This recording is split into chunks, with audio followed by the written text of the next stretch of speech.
Hi everyone! Welcome back to my channel where I talk about whatever I want, and in this case, it's books. So, hi, my name is Jean. If you don't know me, welcome. Or if you do know me, welcome back. Hi. I look a little different from my previous videos, and it's because I have a new model. I've been using it for the past like 3-ish months or something over at Twitch, and I decided to just bring it over here as well. And today I really want to talk about one of the books that I finished reading a couple of weeks ago.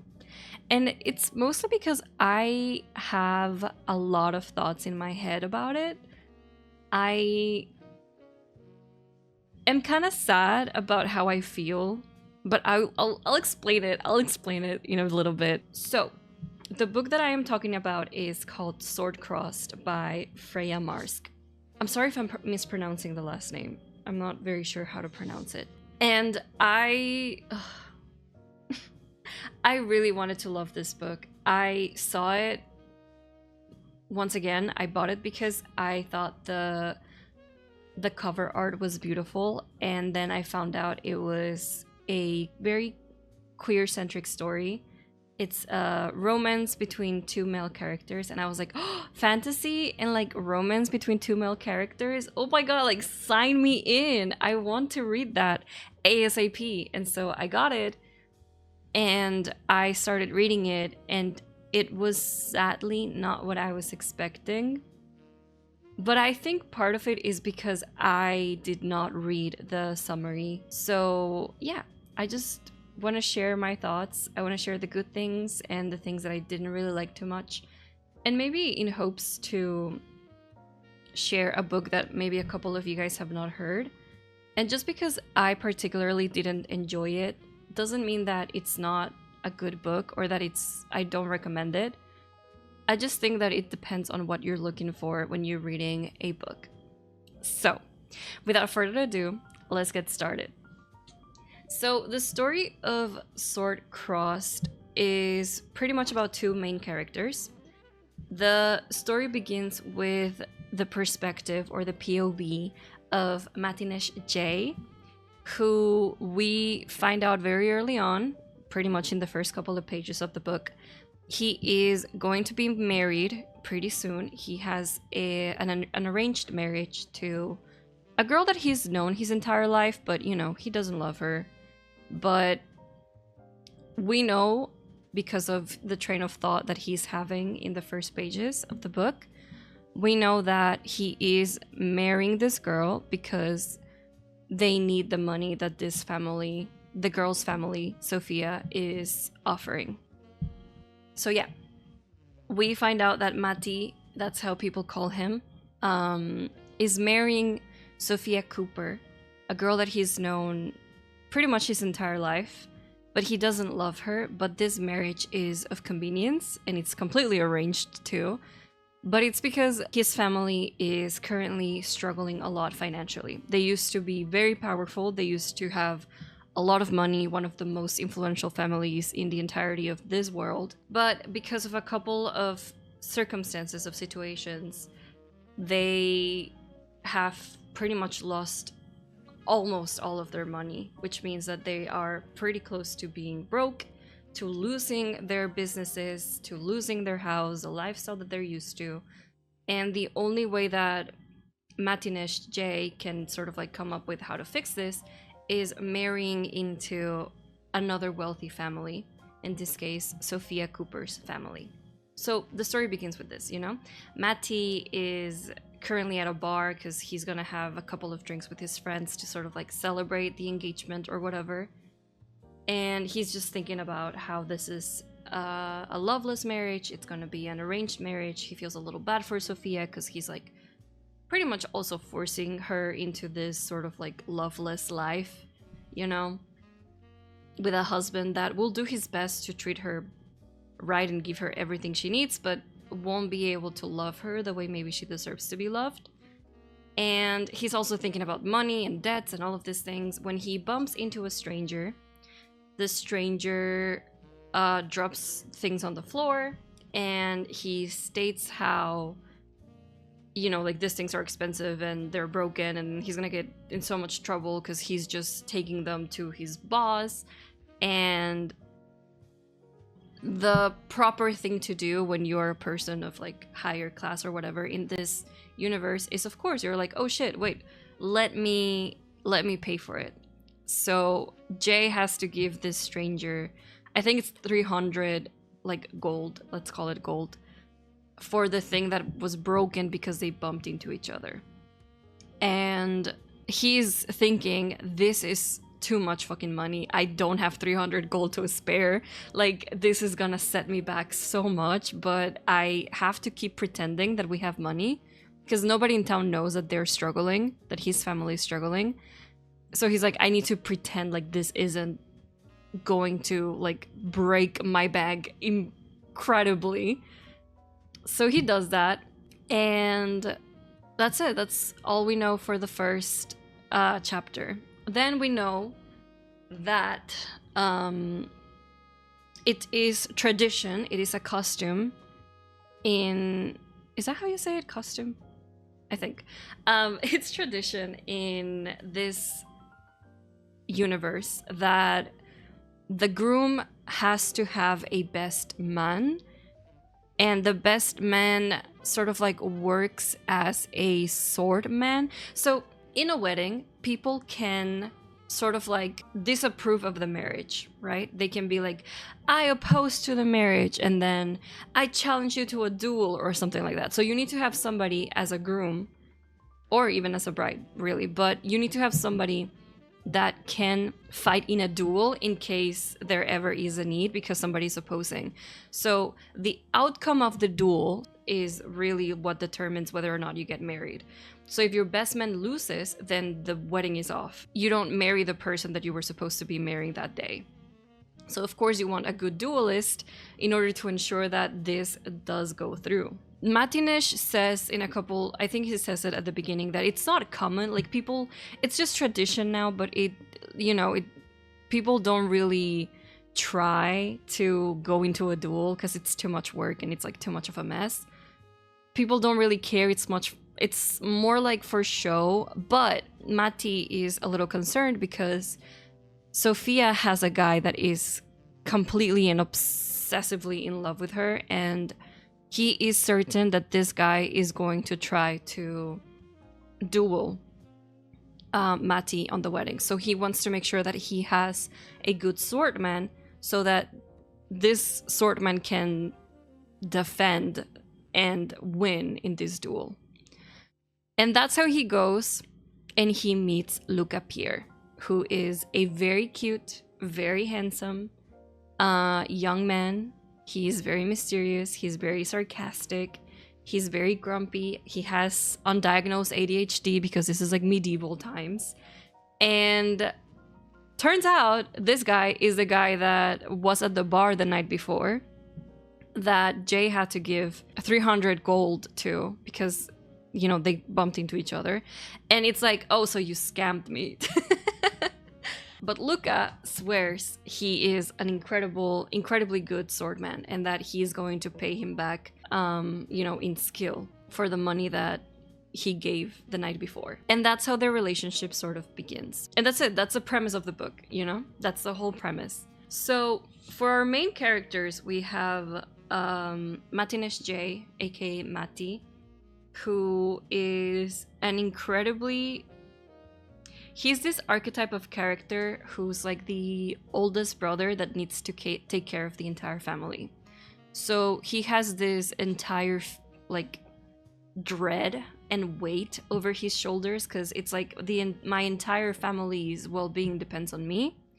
I'm the one who takes care of business. I'm the one who takes care of money. I'm the one who has to make sure that both my mother and my father are comfortable. Like everything I do is for my family, and to protect my family and to make sure that my family is good. So he is this type of character. And then Luca Pierre, he is, you know, this new person in city. Nobody knows him. He is rebellious. He is carefree.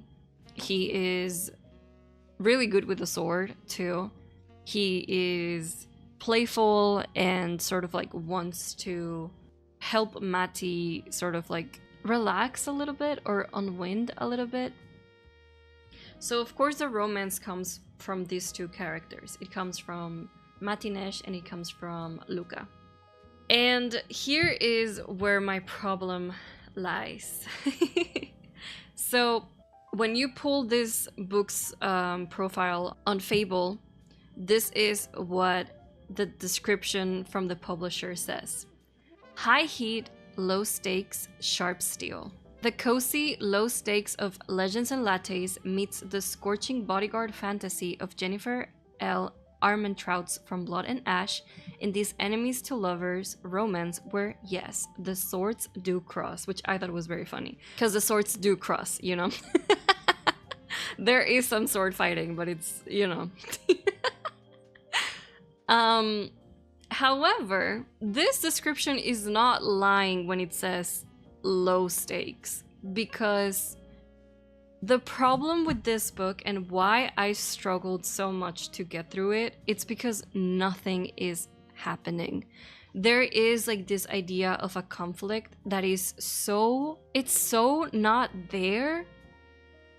It's hard to be entertained while reading it because nothing is happening. Absolutely nothing is happening. Like, yes, the Matinesh, like the J family is struggling and they are broke and they need money and all of these things. But that's it, you know? And like there's this subplot of like discovering secrets from other families that are working with the J family, but you know, like, oh my god, like, do we have enemies that we've never known before and stuff like that. But it's like so just dull, I would say. And that's my biggest problem with this book. It's like nothing is happening. Like there is not a sense of urgency, there is not a sense of conflict, there is not a sense of climax in this story. Like it's nothing. It's absolutely nothing. I also think it's pretty poorly labeled when it comes to calling this book a fantasy, because you do see in the book descriptions that it is considered a fantasy book. This book has like crumbs of world building, but crumbs. We don't know anything about the world that they're living in. We don't know anything about the religions that they're speaking about. They keep talking about like whenever they swear, it's like they keep swearing on a god. I think it's a goddess, but they keep swearing on like her pubes and her slits, and like it's so weird. And I'm like, like, is this a goddess? Is this like a who? They never explain the things in the world that they live in, because I don't think it was meant to be important. And I guess it's not important, but I think that's what makes a fantasy book a fantasy book, when it's able to like take you into this different world and teach you about this fantasy universe that you're not part of. This book doesn't have any bit of magic, any bit of fantasy elements. I think the only thing that counts as fantasy-ish is the setting that's like medieval, but I would say you should just call it like a period piece in that case. It's not fantasy. It's not a world that's different from yours. This could have very easily happened in like the 1700s in our world, you know? Like it's not something that is from a fantasy world. I don't think the description of enemies to lovers is good, because they spent a total of maybe 2 chapters disliking each other, sort of. And it's not even mutual, because Matti dislikes Luca because he scammed him, of course. But at the same time, Matti is like so attracted to Luca that he's like, I don't care if you scammed me, you know? And then Luca, the entirety of this entire book, all he's trying to do is make it so that Matti likes him, you know? So Luca never disliked Matti, like never for 1 second disliked this guy. Matti did dislike this guy for like really 2 chapters, one chapter at the beginning of the book and then 1 chapter towards the end of the book, and that is it. And I feel like people don't understand what enemies to lovers is at this point, because it is so often that we see stories labeling themselves as enemies to lovers, where there is this sort of like dislike, you know, like, ugh, I don't like this person a lot, and then that's it. People immediately grab that and go for, oh, this is an enemies to lovers like romance and me, when it's not. Like, no, that's not how enemies to lovers really works or should be like constructed. Listen, maybe I'm gatekeeping. Maybe I'm gatekeeping enemies to lovers because it is one of my favorite romance tropes. I love that. But I love it when it really does feel like enemies. Like, I hate you, I despise you, I absolutely cannot stand to look at you. Like, the look of you makes me sick.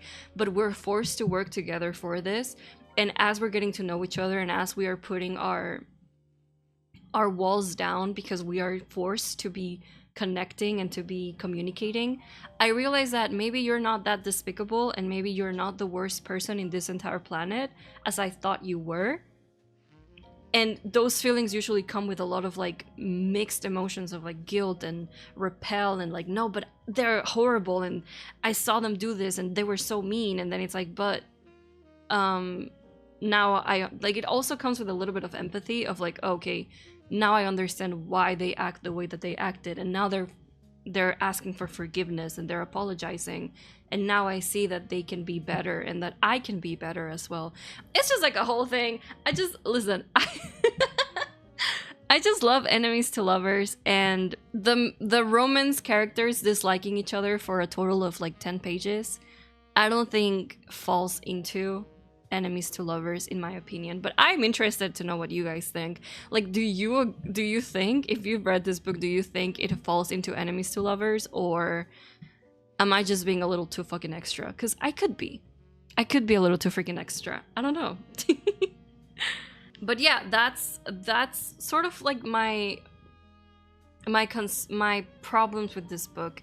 It was so difficult for me to read because nothing was happening, and I didn't really care too much about how the relationship between these 2 characters blossomed.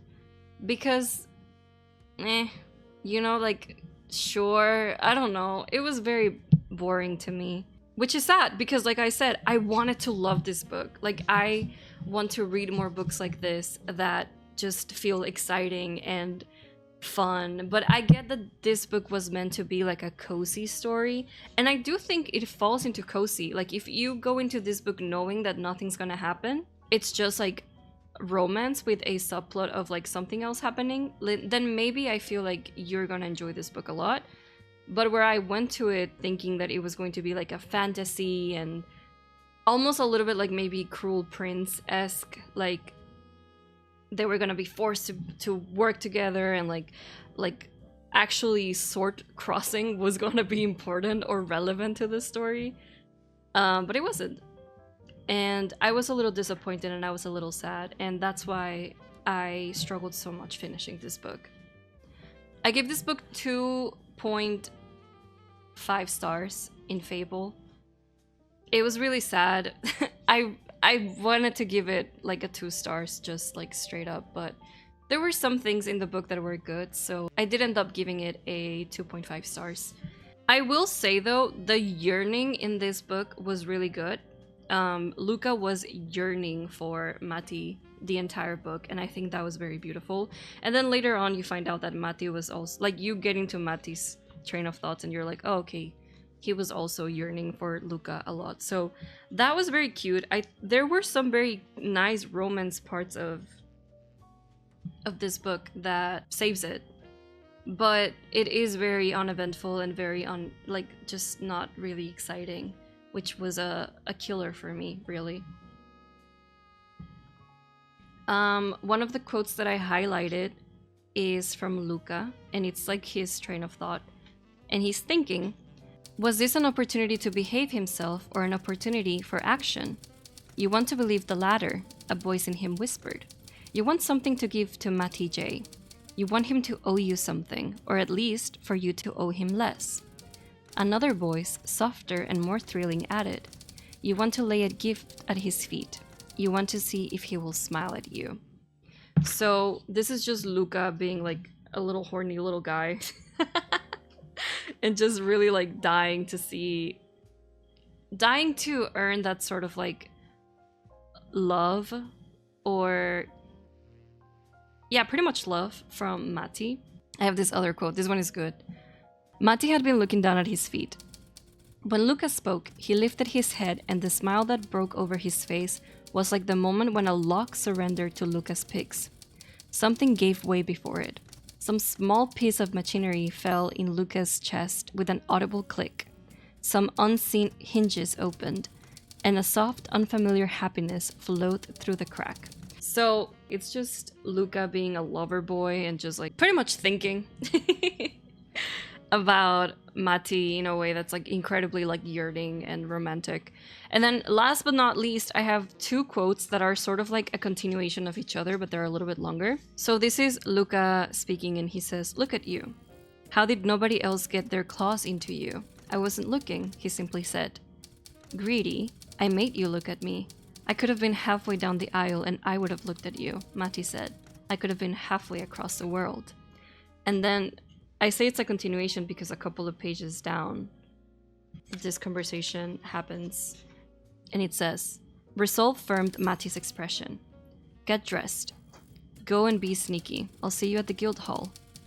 Dress nice. I chose my wedding colors for you, you know? Who knows ours you did?" "I did. I was a con artist you barely knew." "I know. I was horrified at myself." "I told you," said Matti steady. "Halfway across the world." And I thought that was very cute. Like, there are some cute moments in this book, and I do want to make that very, very clear.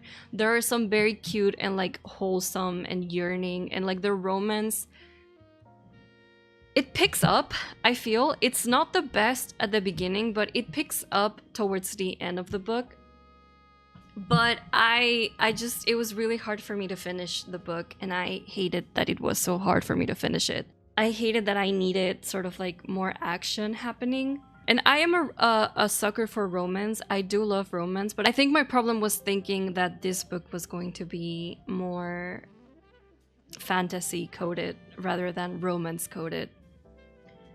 And yeah, those were my favorite quotes. I give it a 2.5 stars out of 5 stars. And I think I recommend this book to people that want to read a M/M romance without any sort of like stakes or drama. I think if you're looking for something cozy to read, it might be a good read. The thing is that also for a cozy read, this book is... I have the hardcover book, and this book is like 300... No. Yeah, it's like 370 pages long. Yeah, exactly 370 pages long. So it is, you know, like 370 pages of nothing happening is a little rough for me.